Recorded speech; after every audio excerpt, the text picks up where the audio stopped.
dando continuidade ao nosso programa, chamar aqui, por favor, o professor Dr. Frederico Jorge, do Hospital das Clínicas, da Faculdade de Medicina da USP São Paulo, que vai proferir a palestra Tratamento em Desenvolvimento.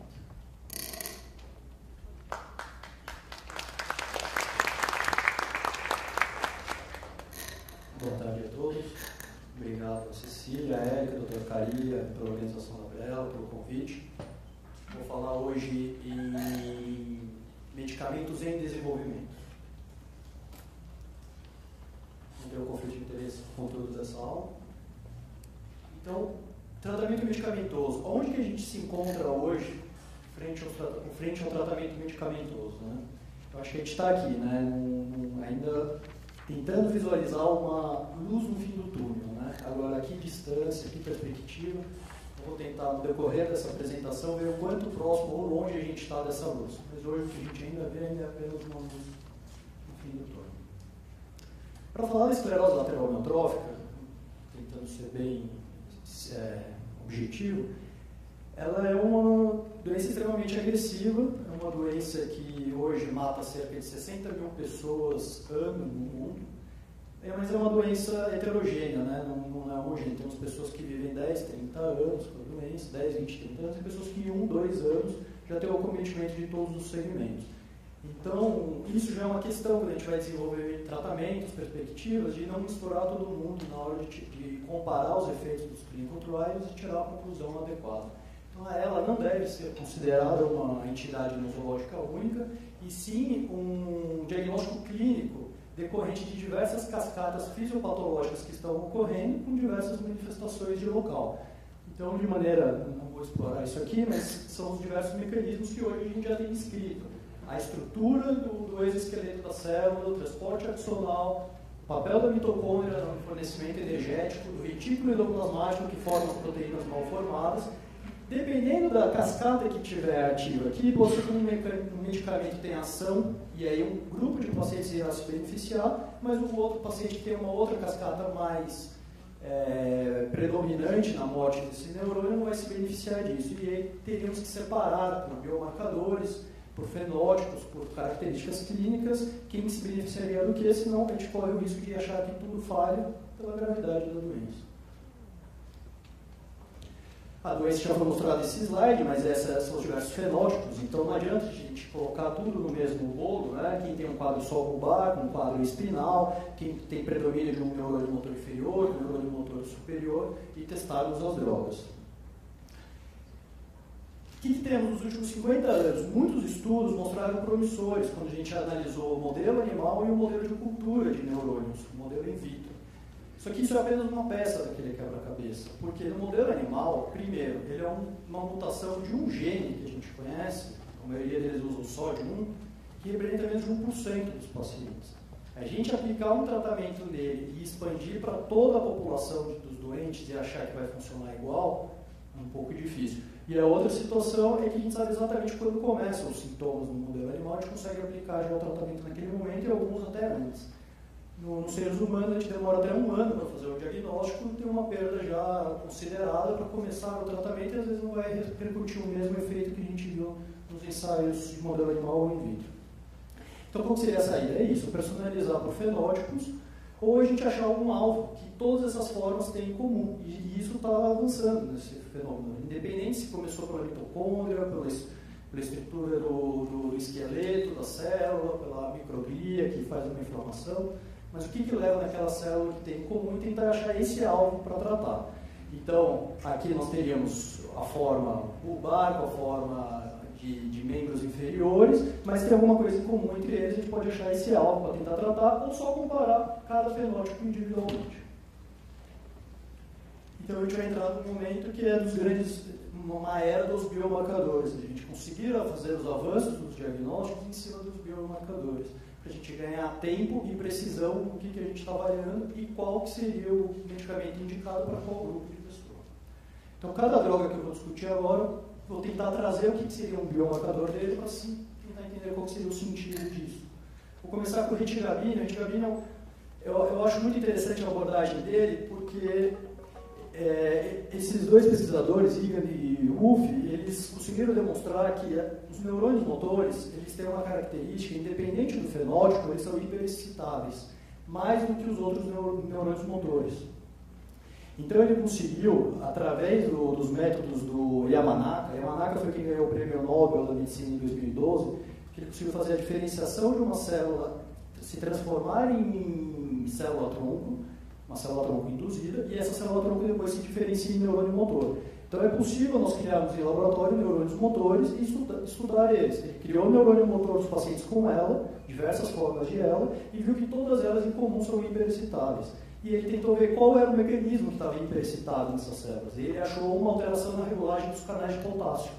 Então ele foi com drogas que abrem o canal de potássio para melhorar a corrente do canal de potássio, e ele conseguiu trazer esse comportamento hiperexcitável mais próximo das células de neurônio motor que ele tem de pessoas não portadoras de ela. Ele conseguiu equilibrar, pelo menos em cultura, um comportamento independente do fenótipo do doente. E essa droga, se visa justamente esse tipo de mecanismo de ação. Então esses neurônios motores eram de pacientes de formas familiares de sódio 1, cromossomo 9, FUS, que são fenótipos diferentes, mecanismos fisiopatológicos de desencadear a doença diferente, mas todos eles responderam igual a esse ensaio. Aqui é só um parêntese que essas doenças levam muitas vezes as formas genéticas e também as não genéticas, as não familiares, com uma produção de proteínas mal formadas, e o neurônio não se multiplica, então eles ficam carregando lixo dentro deles. Isso aumenta a excitabilidade da célula, aumenta o desgaste dela, que já está em sofrimento, já está num processo de morte. E quando ela fica mais hiperexcitada, ela aumenta a produção de mais proteínas mal formadas, então fica um ciclo de retroalimentação. Talvez só de conseguir brecar esse ciclo também seja interessante, que é uma das coisas que eles tentaram aqui. Então aqui aqui ele mostra que a fibroblasto dos pacientes e dos controles fizeram virar células-tronco. Depois do dia 0, essas células-tronco, em 24 dias viraram neurônios motores, eles começaram a estudar a parte excitável dessas células. Em vermelho são os oriundos de pacientes com ela, e aqui em controle as pessoas que não têm ela. Há um predomínio dos disparos dos potenciais de ação evidente nos portadores de ela em relação aos controles, né, que é o que eu estava dizendo. E eles conseguiram identificar isso como os canais de potássio, responsável por isso, e não de sódio. E o que é interessante é que uma das ações do riluzol é justamente no canal de sódio. Então, mesmo eles não mostrando aqui, mas talvez um dos ganhos do riluzol seja até regularizar a estabilidade, não só o papel do glutamato. Isso é pura crítica, assim, nada descritivo nesse sentido. E aí o que eles fizeram com esses neurônios? Eles deram uma droga que abre os canais de potássio e breca essa excitabilidade. E dosaram qual é a concentração necessária para brecar 100%. Ninguém quer isso, porque senão a célula não fica viável. A gente precisa da excitabilidade dela. Só que são células extremamente excitáveis, células grandes, são uma das maiores células do corpo humano, elas saem do cérebro, vai até a medula até a ponta do dedão do pé, uma única célula. Então tinha que preservar essa estrutura. O que eles acharam quando eles deram Critigabine para essas duas populações? Um grupo com ela, as células dos pacientes oriundos de ela, viveram 25% mais. E dos controles 6%. Ou seja, diminuir a excitabilidade por si só prolonga a vida dessas células, está poupando ela. Só que olha como é um mecanismo provável de causa de morte dessas células, porque quem tinha essa célula já mais hiperexcitável respondeu mais a esse mecanismo de proteção. Então, aqui, para todos os fenótipos, as células, todos responderam igual. Ele testou uma outra droga que abre o canal de potássio, um derivado de opioide, que também conseguiu o mesmo resultado, pelo menos in vitro. Hoje tem um clinical trial aberto nos Estados Unidos, que estão recrutando pacientes para testar justamente isso em pessoas, né, que esse trabalho foi em cultura. Foi dito esse trabalho agora, na apresentação anterior, né, o que nós avançamos nos últimos 20 anos, 95, 96, lançamento do riluzol, estamos em 2017, e foi muitas drogas tentadas, muitos fracassos, e eu acho que tem que tentar entender o que a gente consegue tirar do que para os novos drogas que estão sendo desenvolvidas. Então, uma bola da vez dessa lista que eles citaram aqui, temos o Endaravone, aprovado no FDA, 2 meses depois desse artigo, e o Masitinib, que eu vou começar por ele, que eu acho que é a droga mais interessante dessas que estão aí agora para serem avançadas, provavelmente essa também deve ter uma aprovação a curto prazo. Falando um pouco do masitinib, ele é uma droga que ele é um inibidor seletivo da tirosina quinase. Esse fenômeno da tirosina quinase ele é um fenômeno de propagação da inflamação. Então já tem um dano ali com liberação de mediadores inflamatórios, citocina, citoquina, e ele inibiria essa propagação, diminuiria os agregados das células que seriam para sustentar o neurônio motor a não propagar para os outros neurônios motores. Então ele diminuiria a propagação da micróglia, que é uma célula dentro do sistema nervoso que tem uma macrófago no sistema periférico, que poderia propagar o quadro inflamatório e minimizando assim a progressão da doença. Então aqui é um normal, é um neurônio motor, acompanhado das suas células da micróglia, cada uma tem uma função, e aí no processo inflamatório pode ser que quando tem a morte de um neurônio motor, é ativada toda essa rede, que é isso que o masitinib tende a brecar. Um estudo do masitinib com o modelo animal mostrou uma sobrevida de 40% dos animais. E aí aqui ele consegue mostrar na cultura como a concentração está bem menor dessas células gliais. Só um segundo aí que o meu pointer aqui está falhando.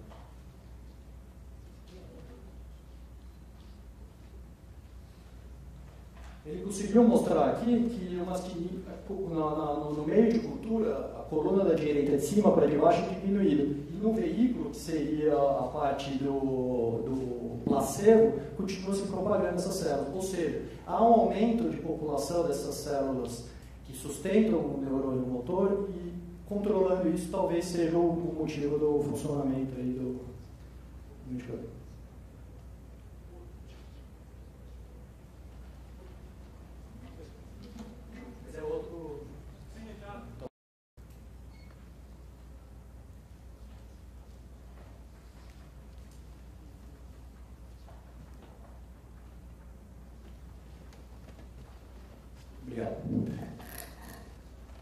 O que mostrou também muito interessante no estudo do masitinib é que ele teve um efeito protetor mesmo depois que já começaram os sintomas, que é o que a gente vai ter na prática clínica dos pacientes. A gente só vai começar a tratar eles depois dos sintomas, depois do diagnóstico, diferente das outras drogas que eles dão no tempo zero do início, pelo menos nos estudos com o modelo animal. Então aqui mostrou que mesmo dando 7 dias depois, também houve um prolongamento em relação à história natural da doença. Isso é um fator que eu acho muito importante.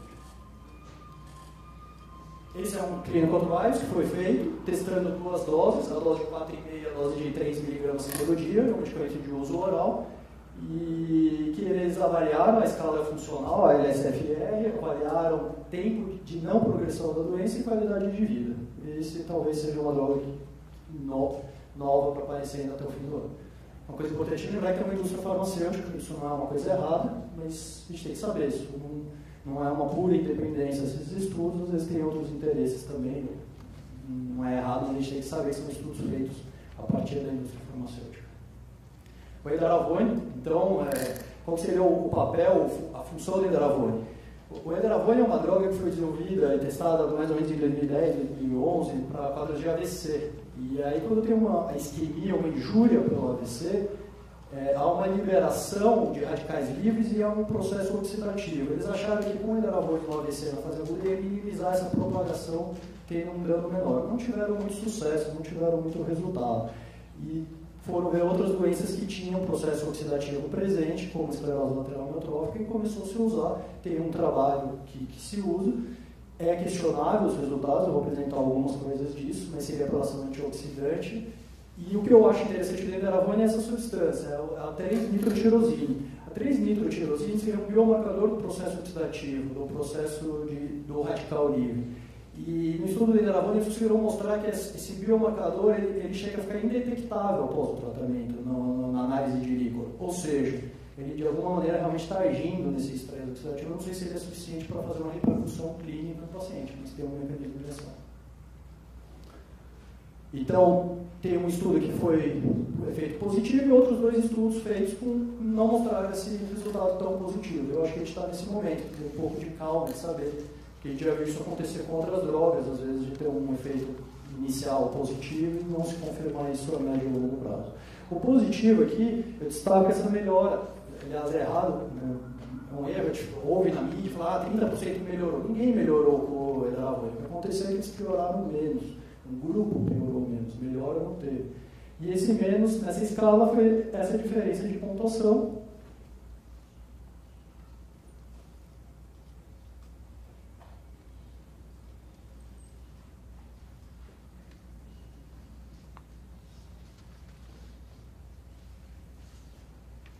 Essa diferença de pontuação, só que a hora que a gente analisa todos os dados do trabalho, olha como é curioso. Morte foi igual, foi um trabalho com bastante gente, um número grande de pacientes que receberam o placebo e receberam a droga. Só que a morte foi igual, incapacidade de deambulação foi maior quem recebeu o edaravone, mas a traqueostomia foi menor. Porém, o uso de gastrostomia, de necessidade de alimentação de sonda, de alguma outra via, foi maior. Ou seja, conflitante. Algumas vias estão melhores, outras não, e o global é discreto o benefício. Talvez tenha um benefício, mas eu acho que a gente precisa de mais dados. Aqui, em relação à qualidade de vida, esses pacientes no final do estudo ficaram muito próximos.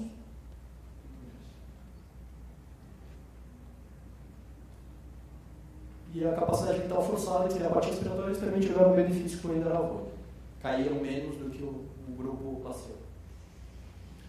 O outro trabalho com essa mesma droga mostra que, diferente do que o que mostrou a aprovação, que quem mais se beneficiou é quem já tinha uma forma mais avançada, uma forma completa, que é ela definida pelos critérios de escorial, ou seja, já tem espalhado no corpo inteiro os sinais e sintomas. Esse grupo foi melhor do que os que tinham ainda talvez uma fase inicial. Só que não foi estatístico isso. Não é porque não foi estatístico que a gente deve jogar fora, mas a gente não sabe se isso foi ao acaso. A gente tem paciente que evoluiu de forma mais branda. Se ele está nesse grupo, ele vai implicar. Quer dizer, estatístico ou não, se você replicar isso é confiável ou não. Quando não é estatístico, significantemente estatístico, talvez não seja replicável. Então merece ainda atenção antes de sair divulgando como uma verdade. E nesse mesmo estudo mostrou que 1/4 dos pacientes não tiveram progressão nesse período da doença. Tanto quem recebeu o placebo como quem recebeu a droga. Então isso também é provavelmente um quadro natural dos pacientes e não do medicamento. De novo tem uma indústria farmacêutica por trás desses estudos, lembrando. E agora, eu coloquei o lítio todo mundo sabe hoje já que não funciona, mas ele passou por isso em 2008. Ele teve um efeito benéfico, mas era um estudo pequeno, com 16 pacientes, eles acharam que estavam melhorando, mas metodologia confusa, e quando foi feito o clinical trials randomizados, eles demonstraram em larga escala que não tinha esse benefício. Isso foi comprovado só 2, 3, 4 anos depois do lançamento do medicamento. Como já vimos com a minociclina, como já vimos também com o dexpramipexol, que é uma medicação prima de um medicamento que a gente usa para o Parkinson, que já teve um primeiro estudo de fase 1, 2, que achou que tinha um benefício, já saíram usando até nem essa droga, uma droga parecida com essa, e hoje um estudo maior não mostrou isso. Metilcobalamina. Metilcobalamina em altas doses. Talvez o principal mecanismo de ação da metilcobalamina seja em cima da homocisteína. A homocisteína é um metabólito de um aminoácido que o nosso corpo produz, e ele tem uma ação de promover, ele tem uma ação excitatória sobre outros aminoácidos, por exemplo, o glutamato. Ou seja, num estágio inflamatório, essa ação excitatória pode promover, alastrar mais ainda a inflamação, aumentar o influxo de cálcio. E nós temos duas vitaminas que regulam a homocisteína, a vitamina B6 e B12. Então, no ciclo, a B6 leva para a formação de cisteína, e a B12 leva para metionina, um outro aminoácido, diminuindo a ação. A homocisteína já foi relacionada com doenças cardiovasculares, já foi relacionada com doença de Alzheimer, e agora é também provável biomarcador para a esclerose lateral amiotrófica. Então talvez seja aí o mecanismo de ação. A vitamina B12 faria esse papel, levando a homocisteína para a metionina. Só que no clinical trial que eles fizeram, eles não acharam diferença. Eles não constataram nenhuma melhora clínica no estudo global, um estudo com um número razoável de pacientes. E aí foram reanalisar e, através de estatísticas, de dados, de contas, eles conseguiram descobrir um grupo que sim teve um benefício no meio daquele bolo, que era um grupo que começou a tomar metilcobalamina com menos de 1 ano do início dos sintomas. Então a gente não sabe se isso realmente é verdade ou se é um erro tipo 1, que seria um erro quando a gente afirma uma coisa ao acaso e não por uma determinada situação. Hoje, agora tem um outro clinical trial acontecendo com a metilcobalamina, talvez a gente vai ter maior elucidação aí, se realmente tem um grupo que se beneficia ou não. Memantina é uma droga usada como adjuvante no tratamento do Alzheimer, antagonista do NMDA, da ação do glutamato, ele diminui a excitotoxicidade, teve uma ótima resposta no modelo animal, mas não teve num modelo de estudo em pessoas. Mas ela diminuiu a concentração da proteína tau, e a proteína tau é um outro marcador da doença de Alzheimer, da doença degenerativa como esclerose lateral amiotrófica, e o fato de diminuir isso, eles se estimularam a fazer um novo clinical trial para saber. Porque a proteína tau é fundamental na estrutura do exoesqueleto do axônio. Por ser uma célula muito longa, história de sofrimento, se você conseguir resolver essa proteína tau mal localizada, talvez tenha sim um benefício. Vocês vão rever isso mesmo não tem. O armarizumab é algo bem novo que está se falando agora, ainda não tem um clinical trial para ela, mas ela age justamente um anticorpo monoclonal, que a gente chama, para tirar essas proteínas tau que estão nos lugares errados, que é essa função de estrutura que dá para toda a passagem do axônio e funcionamento da célula. Ainda não tem nenhum clinical trial, mas nos próximos anos é uma droga que deve ser investigada mais a fundo. O Ibudilast, ele em fase 2, ele teve uma boa resposta, ele tem como se fosse uma ação, ele inibe essa fosfodiesterase, então ele diminui uma propagação inflamatória intracelular. E isso aqui tem uma ação muito específica, já foi usada para asma, como vasodilatador, broncodilatador, dependentes de álcool, conjuntivite, uma série de fatores, talvez tenha um efeito ainda frustro, mas é interessante que até os clínicos trials estão querendo dosar a participação dessa substância, então talvez tenha um grupo que possa se beneficiar disso, se estiver presente como biomarcador, como geral talvez tenha ainda uma resposta um pouco frustra, mas parece que ele é um mecanismo, né, para se somar aí. Perapanel, o pessoal, né, Universidade de Tóquio, o pessoal do Japão, acho que vem estudando, o pessoal que mais está trazendo novos medicamentos, situações. Eles estudam um outro antipilético, né, o retigabina, que foi lá atrás também usado como antipilético. Esse é um antagonista do receptor AMPA e ele age no TDP-43, que é um outro biomarcador dessas doenças neurodegenerativas, também da esclerose lateral amiotrófica. E aí eles fizeram um estudo em modelo animal com o TDP-43, que é um modelo animal um pouquinho diferente. E eles viram que conseguiu diminuir o influxo de cálcio, diminuir a apoptose, aumentar a sobrevida do paciente, do modelo do Pronis no modelo animal, e está sendo estudado agora com o recrutamento de 2 clínicos trials com peropanol versus placebo. Aqui seria a ação onde eles realmente conseguem agir nesses agregados da proteína TDP-43. Aqui é para falar um pouco da inflamação global que pode existir, que pode levar a um quadro inflamatório e lesão dos neurônios, então estão sendo estudados drogas que façam a mediação dessas comunicações inflamatórias, como o do linfócito CD40L, como também o fingolimod, uma droga que está em estudo, que já foi usada para a esclerose múltipla, que seria um mecanismo de usar na inflamação extraneurônio-motor. A última droga que eu vou falar, o arimoclomol, é uma droga que ela aumenta a formação, a atividade das chaperonas. As chaperonas, elas são responsáveis por um ajuste final das proteínas. Então, numa situação de estresse, a gente pode começar naturalmente a formar proteínas mal formadas. E isso vai acarretar todo o dano na célula. Se você já tem uma mutação que forma isso, já tem um caminho, mas em outras situações podem levar. Ela é muito boa no reparo, as chaperonas, mas para injúrias agudas. A gente ainda não sabe para injúria crônica, como esclerose lateral amiotrófica. O que ela faz? Essa aqui é a proteína normal, por algum estresse ela fica mal formada e ela iria ser acumulada, que são os agregados que serão tóxicos para a célula. As chaperonas conseguem remodular ela para ela voltar à função normal dela, se não conseguir, encaminham ela para uma degradação e uma limpeza da própria célula para não deixar esse acúmulo. Um estudo do arimoclomol, em modelo animal, mostrou sim esse ganho de sobrevida.